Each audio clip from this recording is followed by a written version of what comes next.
Siapa sih yang tidak kenal Ustadz Poligami A.A. Gym, yang pernah berdoa sambil nangis di depan Prabowo Sandi menjelang Pilpres 2019 lalu?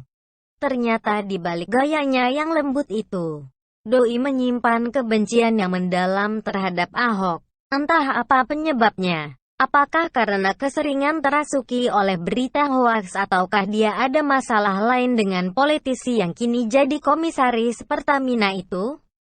Bukti kebenciannya terhadap ex-gubernur DKI itu adalah ia nyinyiri Ahok soal banjir. Awalnya bawa-bawa nama Tuhan dengan menyebut innalillahi. Kemudian ia mengatakan, Jakarta banjir lagi. Semoga ada pemimpin Jakarta yang rendah hati, tidak ujub takabur dan merasa sudah banyak berbuat. Terlihat jelas dari pernyataan Ustadz yang juga bintang iklan kenaikan BBM di era SBY itu, bahwa ia menuding Ahok merupakan pemimpin yang sombong, tinggi hati, ujub, dan lain-lain. Padahal doi merupakan pencipta lagu, Jagalah Hati, Jangan Kau Kotori Lo. Ternyata hatinya sendiri yang kotor, telah suudzon atau berprasangka buruk terhadap orang lain. Nah, oleh sebab itu, meskipun ia warga Jabar dan tidak bisa mencoblos di Pilkada DKI pada 2017 lalu, si A.A. Gym ini mendukung Anies.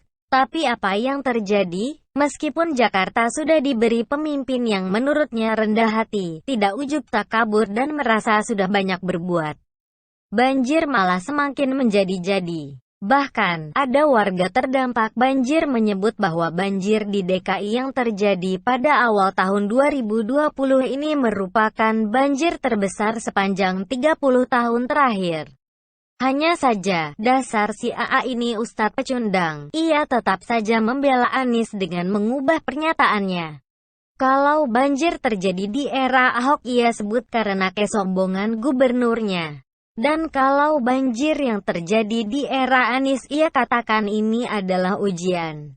Untuk itu semoga warga DKI diberikan kesabaran. Betul kata sastrawan besar yang pernah dimiliki oleh Indonesia, Pramudia Anantatur, bahwa seorang terpelajar itu harus sudah berbuat adil sejak dalam pikiran apalagi dalam perbuatan. Sedangkan si gimnastiar ini sudah gak adil dalam pikiran.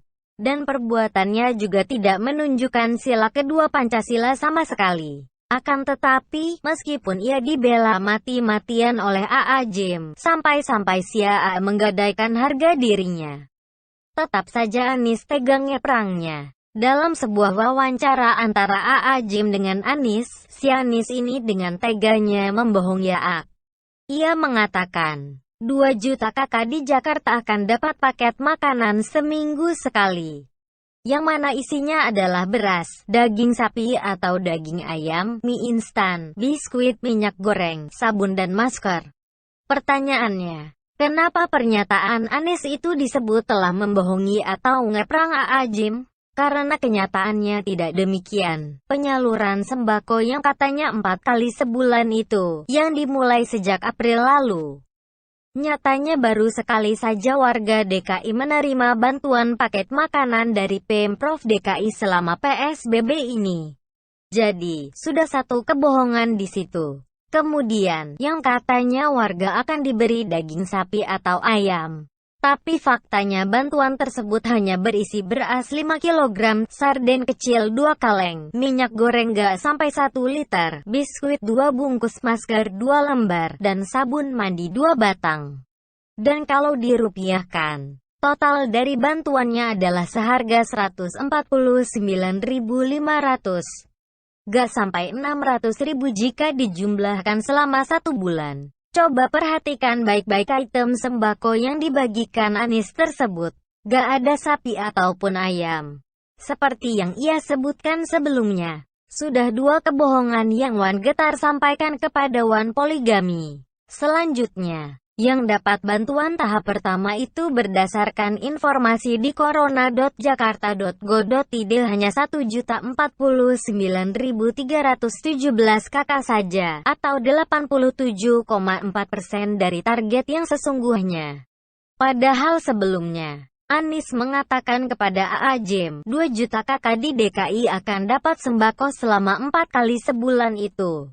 Dengan begitu, sudah 3 kebohongan yang ia sampaikan kepada AA Jem. Selain itu, Anies juga membohongi publik loh. Ia mengklaim penyaluran bansos di DKI tahap pertama sudah diterima oleh 98,4% warga DKI dari target 1,2 juta kakak. Padahal berdasarkan data yang tertera di situs corona.jakarta.go.id baru 87,4% saja. Dan fakta terbaru menunjukkan bahwa saat ini DKI Jakarta tidak punya anggaran lagi untuk bansos. Yang mana hal itu disampaikan oleh Menteri Keuangan, Sri Mulyani, bahwa Anies ingin lepas tangan terkait bansos untuk 1,2 juta warganya itu, dan menyerahkannya kepada pemerintah pusat. Jadi jangan terlalu berharap ya guys soal sembako yang dibagikan setiap 1 minggu sekali itu.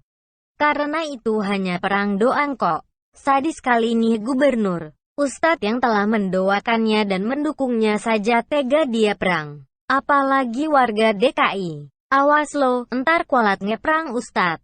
Ferdian Paleka saja yang ngeprang waria langsung kena karma. Yakni diperang sampah oleh sesama napi di dalam penjara. Apalagi ngeperang dai kondang.